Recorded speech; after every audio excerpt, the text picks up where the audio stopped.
Gente, eu não tô bem. Eu não tô bem.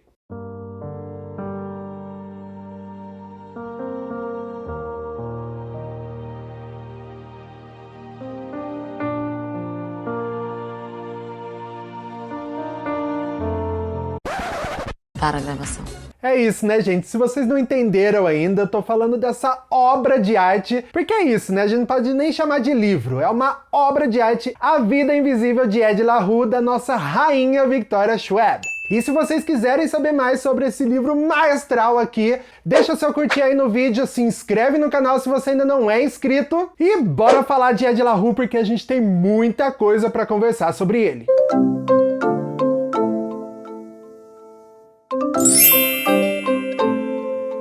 Esse ano não tá dando, né? Porque as editoras estão acabando comigo com as publicações que eu tava esperando há muito tempo. É um favorito atrás do outro e eu não sei escolher mais qual que é o meu favorito do ano. Mas eis que temos aqui um livro que me destruiu de um jeito. Mas de um jeito que eu tenho sim o meu favorito do ano. Talvez o favorito da vida, porque esse livro aqui, gente...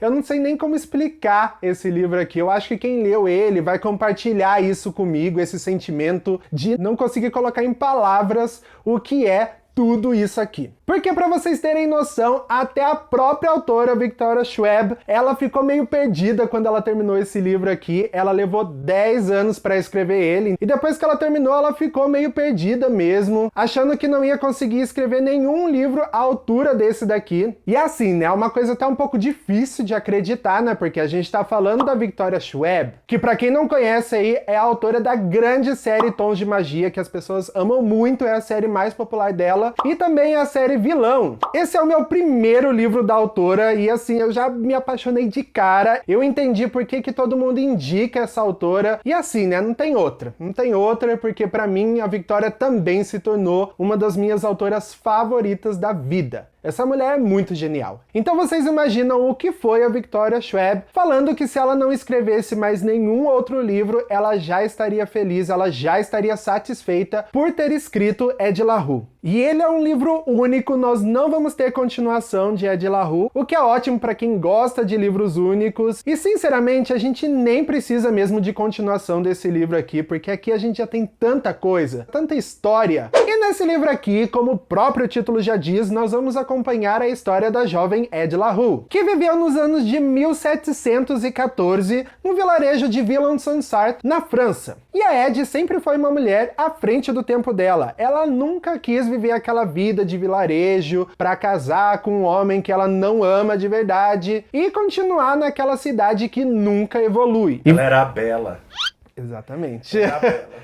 Ó, na França, ó. Mas ali onde ela mora, quando ela ainda é pequena, tem uma vizinha que é amiga da família dela, que é meio que uma bruxa, né? Claro que ela não fala que é bruxa, porque né, naquela época não pode. E essa amiga é a Estelle. E ela acredita nos deuses antigos. E com os ensinamentos da Estelle sobre os deuses antigos, a Ed começa a fazer oferendas, a fazer pedidos para os deuses antigos, oferecendo os desenhos que ela ama fazer para esses deuses. E eles, durante a vida dela, vão realizando esses pedidos, vão livrando ela dos casamentos arranjados. Porém, a Estelle sempre fala para ela nunca rezar para os deuses que atendem à noite. E quando a Ed chega aos 23 anos, ela não consegue fugir mais. Ela é obrigada a casar. E no desespero, ela acaba fugindo do altar e indo para a floresta para implorar para algum deus atender ela, livrar ela daquele casamento. Só que quando ela chega na floresta, já está anoitecendo. E o deus que atende ela é um dos deuses que a Estelle sempre avisou ela para não rezar.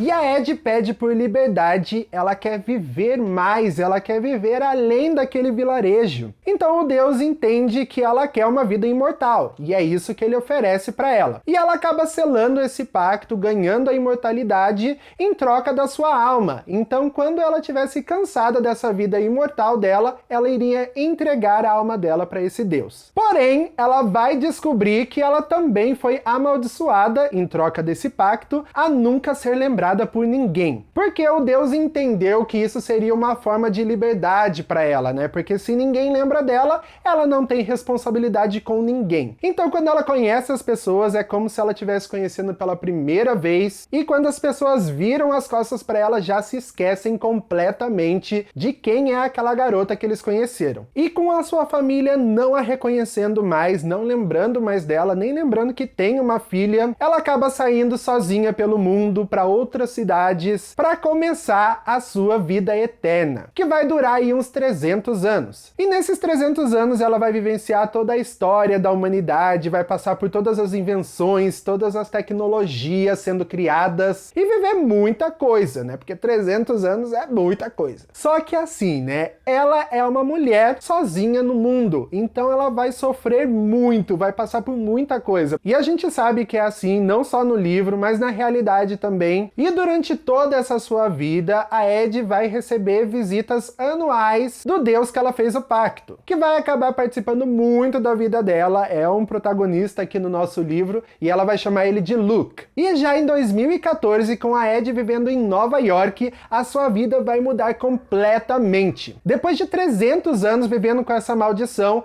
ela vai encontrar um homem que vai falar uma frase que vai mudar a vida dela. Eu me lembro de você. Eu tô passada, chocada. Meu Deus.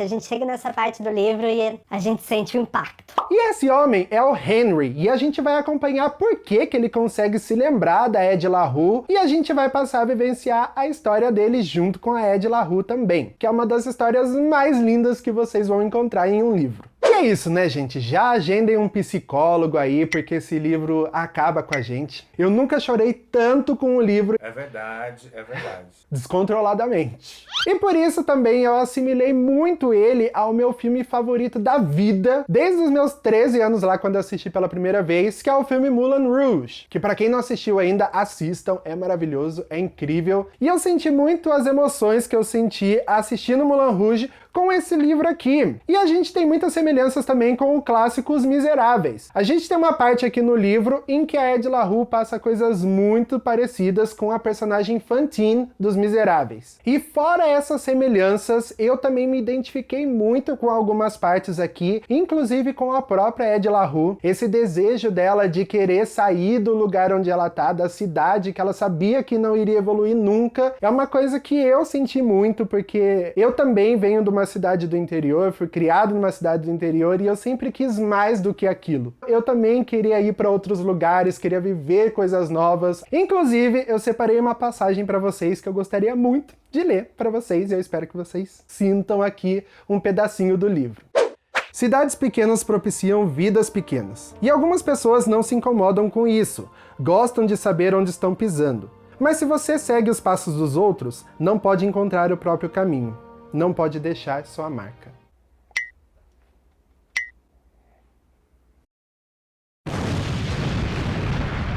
E assim, né, gente? Eu não faço tantas marcações em livros assim, não tanto quanto outras pessoas, mas deu pra entender que esse livro é cheio de partes lindas.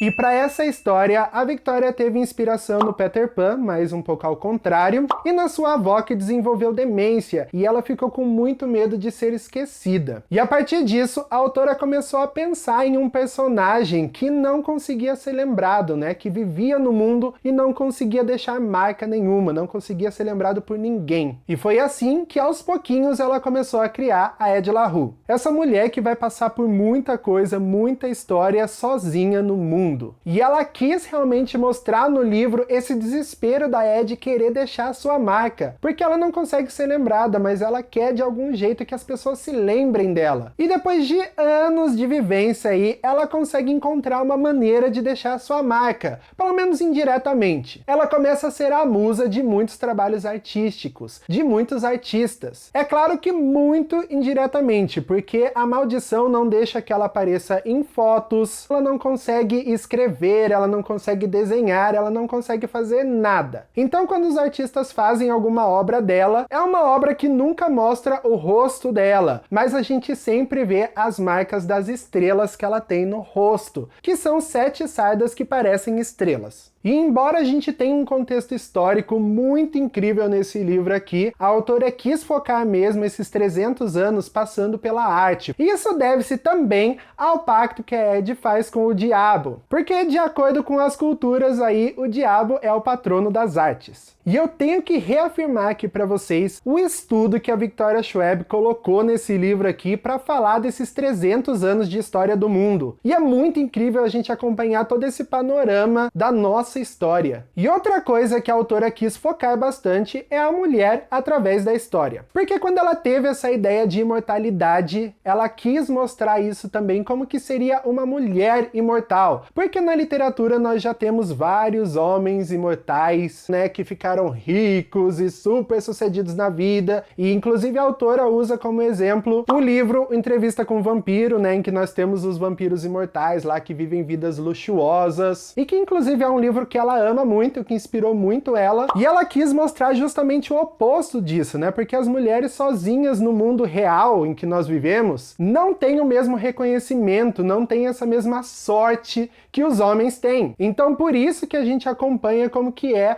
o sofrimento mesmo de uma mulher através das épocas. Então a autora quis destacar isso, né, que a Ed quer ser livre, mas uma mulher não consegue ser livre na sociedade dos homens. E a Victoria se entregou tanto para esse livro aqui que muito dele é inspirado nas suas próprias vivências. E inclusive ela inspirou o personagem Henry nela mesma, principalmente os momentos de escuridão dele, em que ele não está bem, as reflexões dele. Ela tirou muito dos sentimentos dela, das vivências dela para colocar no Henry. E puxando aí um gancho desses toques pessoais da autora, nós temos que falar dessa capa aqui lindíssima que chama super atenção, apesar de ser simples, porque a autora conseguiu ter quase completamente a participação na construção dessa capa. Inclusive, ela descreve essa capa aqui dentro da história. E é isso, né, gente? E eu fico assim impressionado como que um livro que de cara assim não me chamou tanto a atenção, eu fui mais por muitas indicações das pessoas, e ele acabou sendo tudo isso pra mim, né? Um dos melhores livros da minha vida, talvez o melhor.